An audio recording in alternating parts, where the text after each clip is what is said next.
नमस्कार, आपण पाहत आहात पुणे लाईव्ह न्यूज. पाहुयात दिवसभरातील ठळक घडामोडी. महाळुंगे येथील सुझलॉन कंपनीसमोर अपघातातील जखमींना मदत करण्यासाठी गेलेल्या तरुणालाच आरोपींनी दगड आणि काठीने बेदम मारहाण करून जखमी केले. या प्रकरणी हर्षल उल्हास शेप, वय वर्ष 36, राहणार मोशी यांनी महाळुंगे पोलीस ठाण्यात फिर्याद दिली आहे. पोलिसांनी सुमित गुंजाळ आणि त्याच्या 3 मित्रांविरुद्ध गुन्हा दाखल केला आहे. रस्त्यावर झालेल्या अपघाताची माहिती मिळाल्यानंतर फिर्यादी तिथे मदतीसाठी पोहोचले. यावेळी आरोपी सुमितने शिवीगाळ करण्यास सुरुवात केली. फिर्यादी जीवाच्या आकांतात कंपनीत पळाले असता आरोपींनी तिथे जाऊन त्यांना ओढत बाहेर काढले आणि डोक्यात दगड मारून तसेच काठीने पाय तोडून गंभीर दुखापत केली. स्प्लेंडर दुचाकीवरून निघालेल्या तरुणाच्या दुचाकीस भरधाव ट्रकने दिलेल्या धडकेत गंभीर जखमी होऊन संबंधित दुचाकीस्वाराचा मृत्यू झाला आहे. विनय गौतम भोसले, राहणार हिंजवडी, तालुका मोर्शी असे या अपघातात मृत्यू झालेल्या तरुणाचे नाव आहे. या प्रकरणी त्याची आई उषा भोसले, वय वर्ष 50, यांनी उत्तर चाकण पोलीस ठाण्यात तक्रार दिली आहे. त्यांच्या तक्रारीनुसार त्यांचा मुलगा विनय हा स्प्लेंडर मोटरसायकलवरून आंबेठाण चौकाकडून चाकण चौकाकडे जात असताना विशाल कॅपिटल समोर पुणे नाशिक रस्त्यावर आल्यानंतर पाठीमागून येणाऱ्या ट्रकने या दुचाकीस धडक दिली. त्यामध्ये गंभीर जखमी झालेल्या मुलाला तातडीने रुग्णालयात नेण्यात आले. मात्र उपचारापूर्वीच त्याचा मृत्यू झाल्याचे डॉक्टरांनी घोषित केले. तर अधिक तपास चाकण उत्तर पोलीस करीत आहेत. पिंपरी चिंचवड पोलीस आयुक्तालयाने पुणे जिल्हा हद्दीतून 1 वर्षाकरिता तडीपार केलेले असताना सुद्धा तडीपार आदेशाचा भंग करत हद्दीत आलेल्या महिला आरोपीवर चाकण उत्तर पोलिसात गुन्हा दाखल करण्यात आला आहे. रवीना अमर राठोड, वय वर्ष 25, राहणार भोसे, तालुका खेड असे या प्रकरणी गुन्हा दाखल झालेल्या तडीपार तरुणीचे नाव आहे. चाकण तळेगाव रस्त्यावर ट्रॅक्टरवरून पाण्याची वाहतूक करणाऱ्या टँकर अपघातांना निमंत्रण देत रस्त्यावरून धावत आहेत. अशा ट्रॅक्टरवरील टँकरना कुठल्याही प्रकारचे रिफ्लेक्टर किंवा दिवे नसल्याने मागून येणाऱ्या वाहनांना अशा वाहनांचा अंदाज येत नाही. त्यामुळे चाकण तळेगाव रस्त्यावर धावणारी वाहने अक्षरशः सर्वांसाठीच यमदूत ठरत आहेत.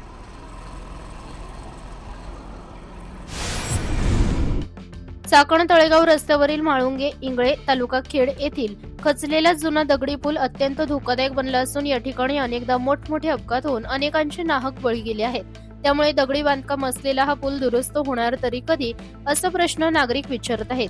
या भागात मोठी औद्योगिक वसाहत असल्याने आणि अत्यंत वर्दळीचा असलेला या रस्त्यावर म्हाळुंगे इंगळे येथील हा पूल धोकादायक झाला आहे. या पुलालगतचा भाग खचलेला असून हा पूल धोकादायक बनत चालला असून रस्त्यांची कामे होण्याची वाट न पाहता तातडीने याची दुरुस्ती करण्याची गरज आहे. महाळुंगे येथील सद्गुरू हॉटेल जवळील मोकळ्या जागेत सुरू असलेल्या मुंबई मटका नावाच्या जुगार अड्ड्यावर पोलिसांनी धाड टाकून दोघांना अटक केली आहे. पोलीस शिपाई राजेंद्र खेडकर यांनी या प्रकरणी फिर्याद दिली आहे. पोलिसांनी गोपालसिंग सिंधुसिंग गौड आणि अशोक लोटन राय, दोघेही राहणार मध्य प्रदेश, यांना महाळुंगे पोलीस ठाण्यात अटक केली आहे. पोलीस पथकाने छापा टाकला असता आरोपी लोकांकडून मटक्याचे पैसे घेऊन जुगार खेळवत असल्याचे निष्पन्न झाले. त्यांच्याकडून 2,680 रुपयाची रोख रक्कम आणि मटक्याचे साहित्य जप्त करण्यात आले आहे. आळंदी येथे पीएमटी बस पार्क करत असताना बसच्या चाकाखाली चिरडून एका अनोळखी व्यक्तीचा मृत्यू झाला. पीएमटी बस स्टॉप आळंदी येथे घडलेल्या या अपघात प्रकरणी बस चालकावर गुन्हा दाखल करण्यात आला आहे. बसचे चाक डोक्यावरून गेल्याने या अनोळखी व्यक्तीचा जागीच मृत्यू झाला. मृत व्यक्तीने जांभळ्या रंगाचा टी शर्ट आणि निळ्या रंगाची ट्रॅक पॅन्ट घातलेली होती. तर आळंदी पोलीस अधिक तपास करत आहेत. राज्यभरात उष्णतेची लाट आहे. खेड तालुक्याचा पारा 41 अंशांच्या पुढे सरकला आहे. दिवसभर घामाच्या धारा, रात्रीही तापमानाचा पारा चढाच असल्याचं दिसत आहे. हवामान विभागाकडून राज्यात उष्णतेची लाट जाहीर केली असून सावधानतेचा इशारा देण्यात आला आहे. खेड तालुक्यात मागील 2 दिवसांत 41 अंशांवर तापमान पोहोचले आहे. आळंदी नगरपरिषदेच्या सर्वांगीण विकासाच्या दृष्टीने आळंदी नगरपरिषदेच्या सर्व नगरसेवकांनी माननीय उपमुख्यमंत्री तथा नगरविकास मंत्री महाराष्ट्र राज्य श्री एकनाथजी शिंदे यांची सदिच्छा भेट घेतली. यावेळी आळंदी शहराच्या विकास संदर्भातील विविध महत्त्वपूर्ण विषयांवर सविस्तर चर्चा करण्यात आली. यावेळी नगर परिषदेच्या वतीने आळंदी नगर परिषदेच्या नवीन प्रशासकीय इमारतीसाठी निधी उपलब्ध करून देणे, शहरातील प्रमुख रस्त्यांचा विकास आराखडा मंजूर करणे, आधुनिक स्ट्रीट लाईट व्यवस्था उभारणे, सुशोभीकरण व इतर मूलभूत नागरी सुविधांसाठी आवश्यक निधी उपलब्ध करून देण्याची मागणी करण्यात आली. आळंदी हे राज्यातील महत्त्वाचे तीर्थक्षेत्र असून येथे दरवर्षी लाखो भाविक येत असतात. त्यामुळे शहरातील नागरी सुविधा अधिक सक्षम सक्षम आणि दर्जेदार करण्याची आवश्यकता असल्याचं नगरसेवकांनी उपमुख्यमंत्री यांच्या निदर्शनास आणून दिले. वाढती लोकसंख्या, भाविकांची संख्या आणि भविष्यातील विकास लक्षात घेता विविध विकास कामांसाठी विशेष निधी देण्याची मागणी करण्यात आली. उपमुख्यमंत्री एकनाथ शिंदे यांनी सर्व मागण्यांबाबत सकारात्मक प्रतिसाद देत संबंधित विकास कामांचे सविस्तर प्रस्ताव तत्काळ सादर करण्याच्या सूचना दिल्या. तसेच आळंदी शहराच्या विकासासाठी आवश्यक तो निधी उपलब्ध करून देण्यात येईल असे आश्वासन त्यांनी यावेळी दिले. पुणे महानगर प्रदेशातील वाहतूक कोंडीवर रामबाण उपाय ठरणाऱ्या 83.12 किलोमीटर लांबीच्या अंतर्गत रिंग रोड प्रकल्पाने आता निर्णायक टप्पा गाठलाय. पुणे महानगर प्रदेश विकास प्राधिकरणाने या प्रकल्पाच्या पहिल्या टप्प्यातील गावांमधील भूसंपादनासाठी जिल्हा प्रशासनाकडून दराची निश्चिती करून घेतली आहे. यामुळे आता थेट खरेदीद्वारे जमिनी ताब्यात घेण्याचा मार्ग मोकळा झाला असून या महत्त्वाकांक्षी प्रकल्पाला मोठी गती मिळणार आहे. चाकण तळेगाव रस्त्यावर खेड तालुक्याच्या हद्दीत अनेक ठिकाणी कामे वेगाने सुरू आहेत. PMRDAचा हा रिंग रोड 65 मीटर रुंदीचा असून एकूण 83.12 किलोमीटर लांबीचा आहे. एकूण 14,200 कोटी रुपये खर्च असलेल्या या मार्गावर 11 बोगदे, 17 मोठे पूल आणि 9 इंटरचेंज असणार आहेत. हा प्रकल्प एकूण 5 मुख्य टप्प्यांमध्ये विभागण्यात आलाय. एकूण खर्च 14,200 कोटी रुपये असून हा रस्ता Hinjawadi IT park, Chakan MIDC आणि लोहगाव विमानतळ या महत्त्वाच्या केंद्रांना जोडणारा दुवा ठरणार आहे. पहिल्या टप्प्यात आळंदी ते वाघोली पट्टा नगर रस्त्यावरील विशेषतः वाघोली परिसरातील वाहतूक कोंडी फोडण्यासाठी प्रशासनाने आळंदी ते वाघोली या 6.5 किलोमीटरच्या पट्ट्यातील भूसंपादनाला प्राधान्य दिले.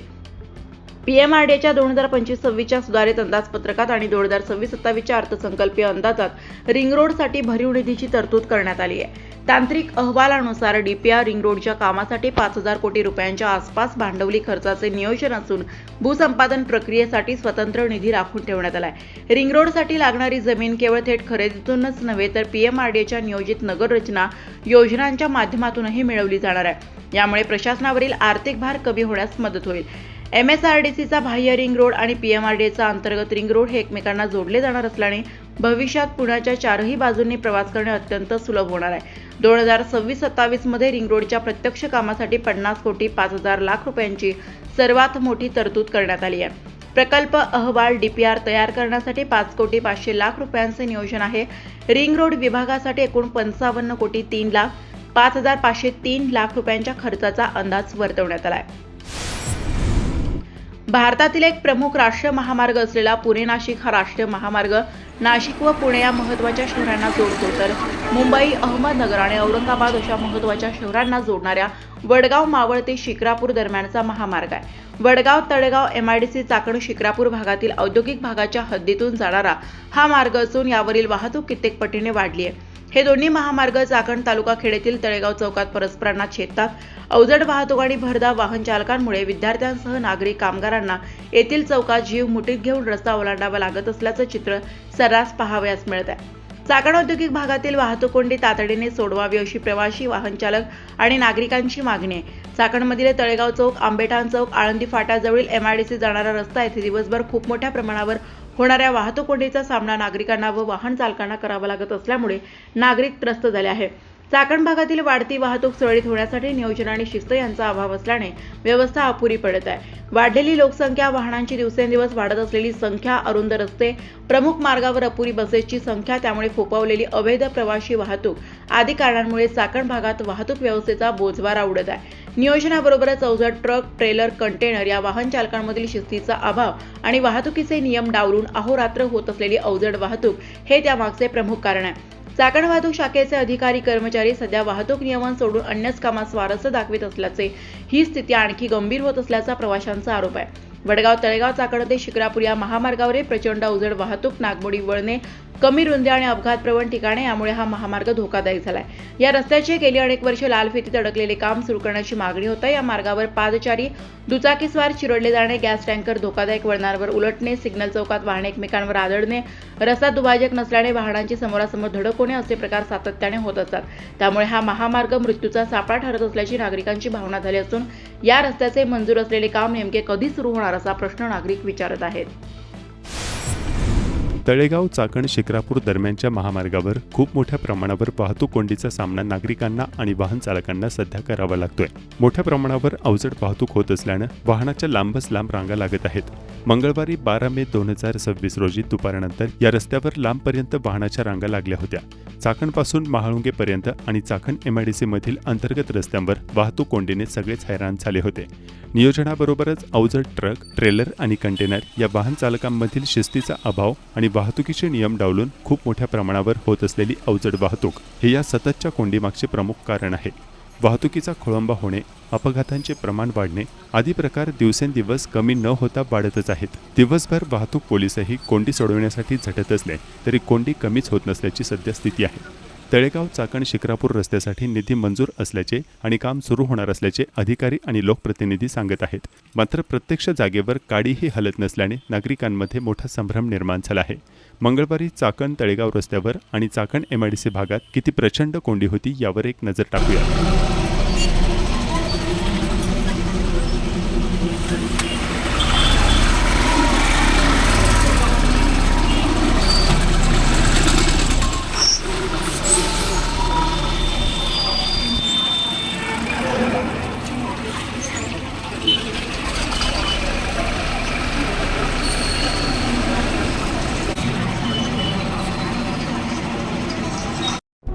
नमस्कार, आपण पाहत आहात पुणे लाईव्ह न्यूज.